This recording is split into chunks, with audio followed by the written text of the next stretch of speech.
So in chapter 10, they talked about, or the book talks about hardwood cuttings, semi-hardwood cuttings, and softwood cuttings. And I thought I'd like to show you real quick what that means. And I can show you that on this mountain laurel, Kalmia latifolia.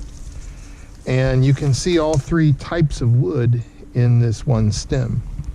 So first of all, a softwood cutting would be this year's growth, and it's usually herbaceous, it's usually green, it's not, you don't have secondary growth on it yet, so it's not woody, and you can see that right here. So this would be softwood, this little green part right here.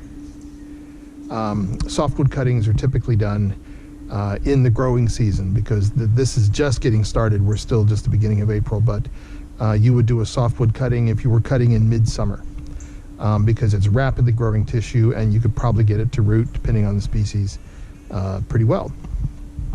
Anyway, semi-hardwood is last year's growth, and that you can see probably right through here fairly well. This little branch right here represents last year's growth. So it's begun to get woody, it's begun to get some secondary growth, but it's not as old as the older wood.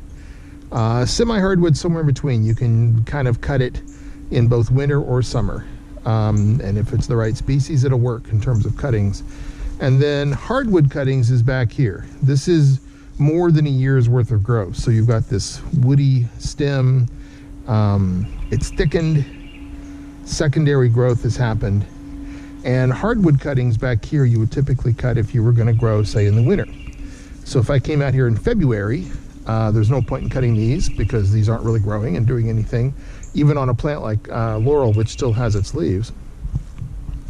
But I could come back here and I could take a hardwood cutting back here, for instance, and possibly get it to root. Usually the hardwood cuttings are thicker, and that's good, because if you're cutting in the wintertime, there's no leaves, there's no photosynthesis going on, you have dormant tissue. And so you want a thick enough stem so that there's enough stored energy and enough live cells in there. And usually want to get at least one node. So if I cut here, I'd get a node here. Where you have enough stored energy in the stem to keep the plant alive until it's managed to kind of wake up, and a bud has managed to form, and it starts producing leaves and starts doing photosynthesis.